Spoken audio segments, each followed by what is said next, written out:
Hello everybody and welcome to my YouTube channel. Today we're going to be doing another tag video. This was created by the YouTube channel agapelovegirl. I have mentioned her several times and I absolutely love watching her, and she came up with this tag, and I believe that somebody else I watched do this tag was Betty Jean from the channel Boujee. So I'll put both of their channels and their videos down below, but I saw this tag, I saw the questions, and I figured it might be an interesting video to do since you guys know how much I love doing tags. And there are 11 questions here, so let's just get into this video. Would you rather buy one expensive / luxury item or buy several items with the same amount of money? See, here's the thing.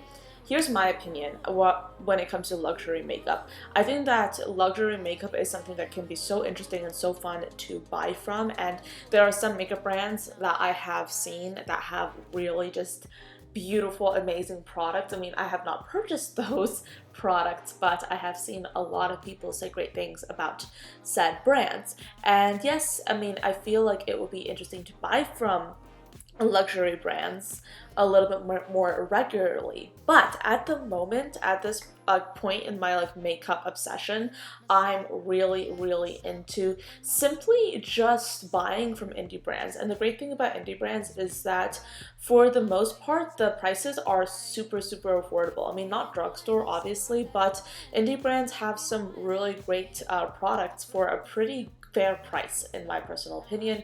And I feel like if I was in that situation, I would definitely want to not spend money on one luxury product and instead basically delve into my ever-growing wish list of indie brand items and get a few of those. The next question is, when it comes to beauty products, do you believe the phrase "you get what you pay for"? No, I do not. I can sort of think of several makeup brands that are luxury brands that I have seen launch certain items, and I have watched reviews and I've tried some of these things in store, and I've even just experienced like a small handful of luxury makeup in my own makeup trying, I would say, journey. I don't know how else to say, but the point is I have sort of dabbled into a little bit of luxury makeup, and I don't believe you get what you pay for a lot of the time. Some of the time, I'm sure when it comes to certain brands, I'm sure that you get really amazing options, and you can really get a wonderful experience if you pay a higher amount.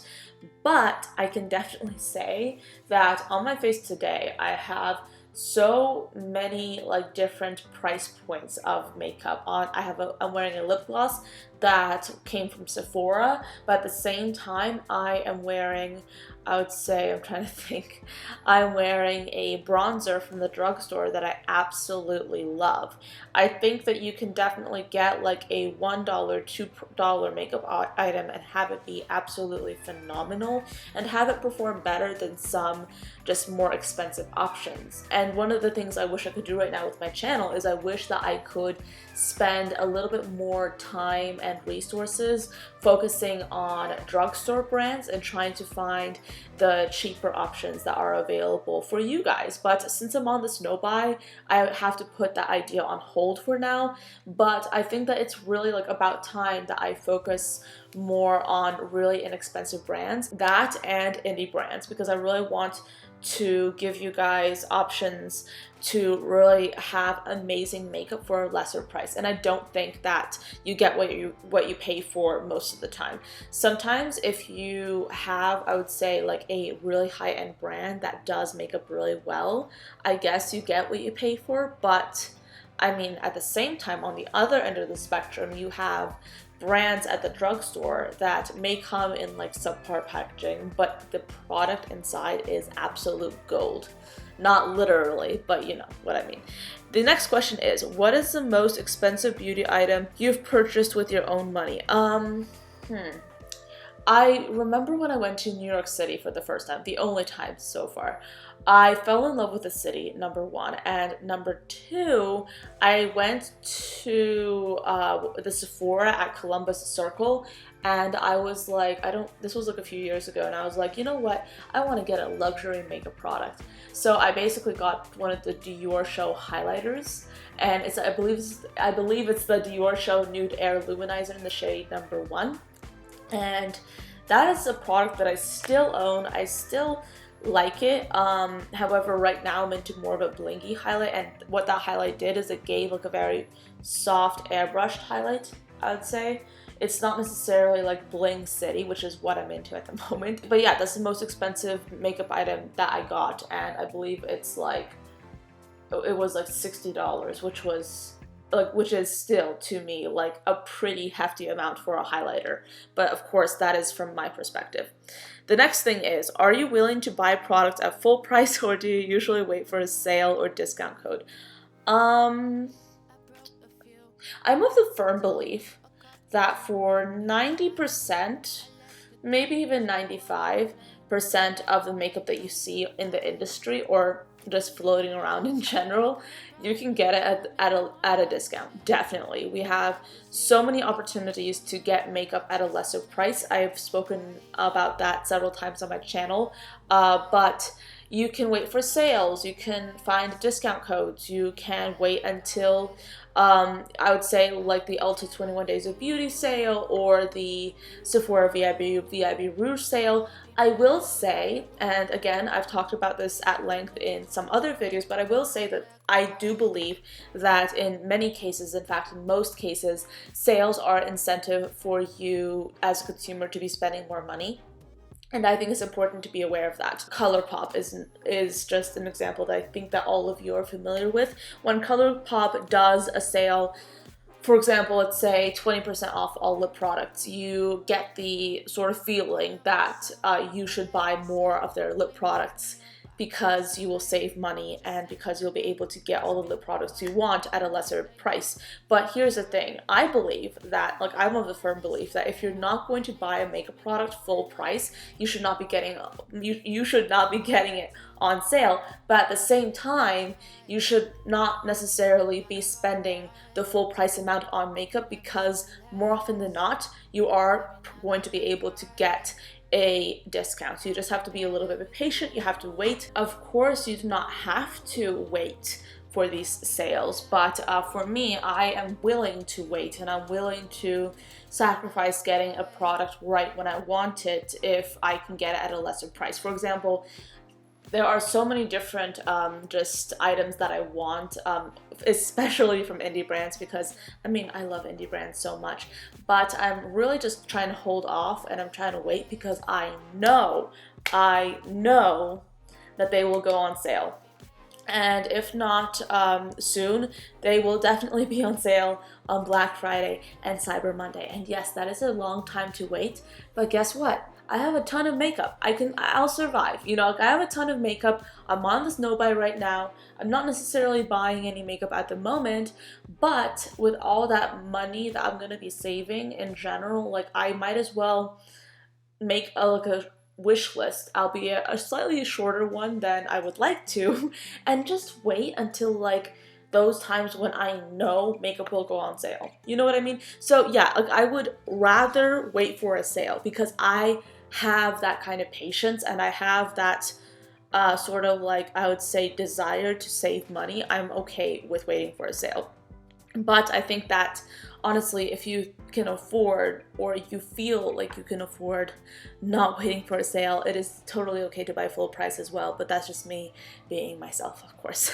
But the next question is, where do you shop for beauty products the most? Before I went on my no-buy, I was actually getting a lot of makeup just from indie brands. Like, I would buy makeup from indie brands, and I think that most of the makeup that I was buying just before I went on my no-buy was on sale because, like I said before, brands go on sale. It's not immediately obvious, but they go on sale. So I was buying a lot of makeup from various indie brand sites. I think I went through like I went through a phase where I was buying a lot, I tell you, of ColourPop. A lot. Like a ton. How often do you get your nails and or hair done? Never.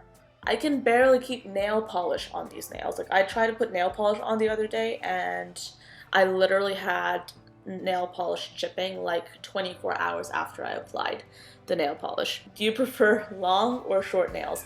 I don't like too short nails. I like nails that are like not too long and not too short. I just like them to look natural, honestly. I don't like super long nails. I don't know how people do that. That sounds like a lot of hassle. And yeah, like I just like it. Like I like them to be like just right for me, you know? Which makeup brush brand is your favorite? I have a lot of like different makeup brush brands that I like. I know that this sounds really irritating, but I honestly like just buy brushes, or I used to buy brushes when I was like on my buy brushes kick, you know? I used to buy brushes from a variety of different brands, but some of my most used brushes are brushes that I got in palettes. For example, Anastasia Beverly Hills has like their dual-ended brushes. One side is a fluffy side that I absolutely hate. The other side is like this synthetic, just like really great shadow brush that I really like. I'm not somebody who's into like being like a brushes connoisseur. Like I don't really, I'm good with whatever I have. Do I wish that I had a few certain brushes to add to my collection? Yes, but I can work with what I have. You know, I have small brushes, I have more standard brushes, I have all the brushes I need. My favorite brushes are the brushes that I got for free, okay? Like the brushes that I get in palettes, the brushes that you know, like are super cheap, because like I would say that like really tiny detail brushes, like stiff tiny detail brushes, you can get those like super cheap off the internet, and it's great. I would say that if you're looking for something that will blend a shadow, it's better to spend a little bit more money. I'm gonna hate myself when I say this, but I'm just gonna say it. Morphe has some okay brushes. There's like this brush called, let me actually get it. The Morphe Elite Collection brushes I've had no issues with. My favorites are these two right here. I have the Morphe E17. This is like an eyeshadow brush that I used today and that I love. And then I have the Morphe E8 brush. This is the brush that I use for blending out my my highlighter on occasion. But as somebody who is not obsessed with Morphe and doesn't necessarily respect them as a brand, I have several Morphe brushes, but I would say that if I had to recommend any Morphe brush, I'd say this one. But yeah, like these are brushes that I use a lot. Also, I think, I'm trying to think, Wet n Wild has like those brushes. I have like this fluffy shadow brush from Wet n Wild that I love. e.l.f. has some really like, I think they're not the best quality brushes, but they're brushes that work for me. I'm probably not the best person to be recommending brushes, honestly. Brushes, for me, I'm good with whatever works. I do think that the quality of your makeup is related to the brushes that you use. And I would say that I am okay with like spending little to nothing on brushes that don't blend out my eyeshadow. If I'm using a packing brush or like a detail brush, I'm fine with like just buying like subpar brushes, you know? But for example, I really enjoyed the Morphe E17 brush because I felt like it was a pretty inexpensive price and the quality seemed pretty good, and it still seems pretty good to me, and I wash this brush a lot. I actually want to try and clarify my point here a little bit more. For me, whenever I need a brush for like detail work or anything like that, whenever I need like a really small, kind of stiff brush, I guess, I'm pretty like okay with looking for really just like inexpensive alternatives. Like I used to go on Amazon and buy like really cheap brushes for detail work, and I still use them today. Where I think it's really useful to try and spend a little bit more money on brushes is when you want to have a brush for blending. For example, if I want to have like a crease brush, or if I want to use a brush to really just diffuse eyeshadow, I like to spend slightly more on those brushes because I want them to be better quality. Because in that case, if you have a bad brush, it can compromise your look. High-end or drugstore mascara? Drugstore mascara, come on. Like drugstore mascara is great. I've tried a few high-end brands. and I've always gone back to Drugstore. Think of your favorite makeup brand. Is it drugstore, high-end, luxury, or indie? It's very difficult for me to think of my favorite makeup brand. I would say that the brands that I tend to really lust after at the moment are indie brands, hands down. Considering your answers to these questions, do you think you're bougie? Absolutely not. I believe that I'm somebody that looks quite bougie when you just like look at me and when you don't necessarily have that much of a conversation with me. I guess look, when you see the makeup, when you see the clothes that I like to wear, the clothes, whew, but like I think that from an exterior perspective, I'm bougie, but like I open my mouth and I think that you guys know, and almost so many other people know, so many other people that have gotten like anywhere close to me know that I'm not bougie. I'm pretty low maintenance. Like seriously, like I feel like I'm a tomboy wearing makeup and lipstick. That is the end of this video. I hope you guys enjoyed it and found it interesting. Thank you so much to agapelovegirl for creating this tag. It was very interesting to do and I had a lot of fun. If you are interested in checking out her channel, please do so. I'll put her channel down below, and as well as the original tag video, of course. And I'll also put the questions down below. If you guys are interested in doing this tag, definitely do so, and let me know in the comments below if you do this tag so I can watch. But yeah, thank you so much for watching. I hope you enjoyed the video, and I'll see you tomorrow. Bye guys.